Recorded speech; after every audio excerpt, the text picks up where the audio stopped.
My name is Father Albert. I'm from a traditional Dominican community in Belgium, the Dominicans of the Holy Rosary. And I'm here at the Fatima Center to answer some of your questions. What level of understanding about the obligations of Christian marriage does a couple need in order to enter into a valid sacramental marriage? Marriage is at the same time something very simple, and it can also be something complicated when it's a matter of deciding if a marriage is valid or not. My first reaction always when people ask about marriage is, I don't know. Let me go ask someone who does, or let me look it up in a book.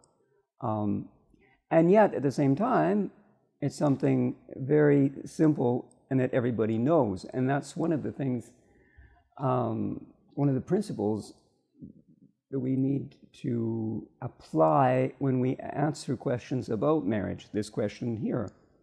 What level of understanding do they have to have a valid sacramental marriage? To get married as everybody does get married. Because marriage is a natural institution. It goes back to the beginning of the existence of men. God gave this institution to Adam and Eve at the beginning of the history of mankind, and we see it all over the world. All men know what marriage is. It has been distorted over time, and today it's probably distorted more than it's ever been. But it's something so natural that ignorance of it is difficult to have. But it can exist, and there are certain conditions that people can put to their consent to marriage that invalidate the marriage, meaning what they consent to is not marriage. For example, if someone says, I will get married to this other person, but we're not going to have children. That person isn't going to be married to the other person because marriage involves the will to be in an institution which is open to procreating children, because that's what marriage is. That's what it's for. That's part of its essence. So if someone is willing to live with someone and enjoy the marital act with them, but with the intention of not ever having children, well, they're not married. They're doing something else. They're living together, but they're not in the institution which is called marriage. Now, I have to explain that a little bit, and that will show how it is a little bit more complicated in practice, because the theologians say, they make a distinction, and it may seem a very subtle distinction, but it's very important, between denying the right of someone to the marital act for having children, and the use of marriage for having children. If someone says, when I enter this marriage, I refuse to the other person the right to perform the marital act to have children, then they don't consent to marriage. If they're simply denying the use of marriage for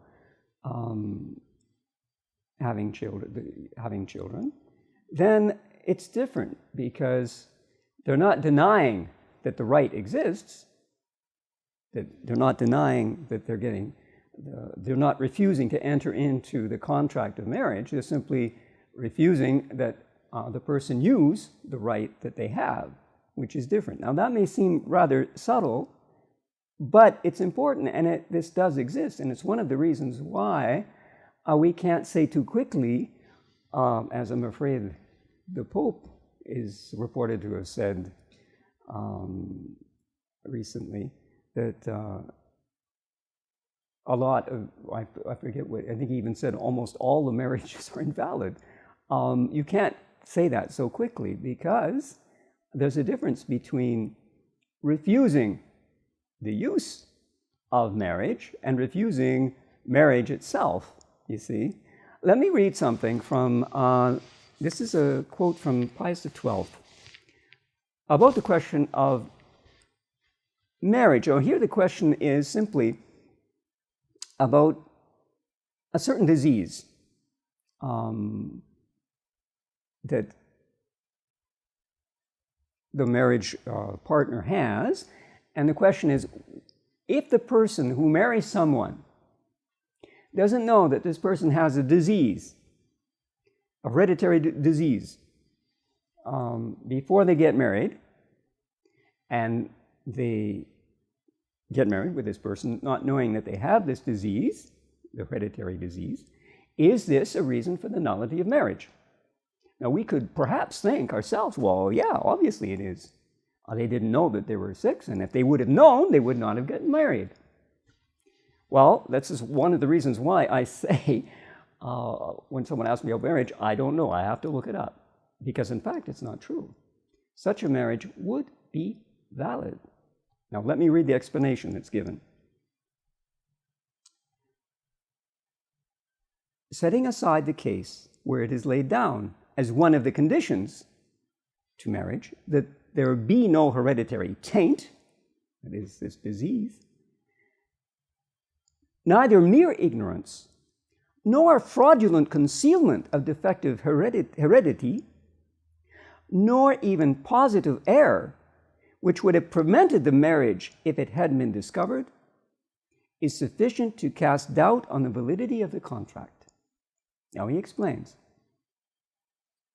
The object of the marriage contract is too simple and too clear for anyone to be able to allege ignorance of it. Now that's the principle. It's so evident to everyone what marriage is. They know what they're doing when they get married. That's the general presumption in canon law. The object of marriage is too simple and too clear for anyone to be able to allege ignorance of it. He goes on, grave error, to respond to the question about these people who get married and one of them doesn't know that the other has this disease. Grave error, having been the cause of the contract, is not deniable. That is, they would not have gotten married with this person if they knew they had this disease. But it does not prove the absence of the real will to contract marriage with the person in question. What is decisive in the contract is not what would have been done if one or another circumstance had been known, but what was willed and done in reality, because in fact the circumstance was not known. So this person willed to get married to this other person. That's a fact, even though they would not have done it if they had known that they had this disease. But they still got married to them, in fact. So they're married. So we can't then say too quickly that a marriage is necessarily invalid because people today don't know what they're doing.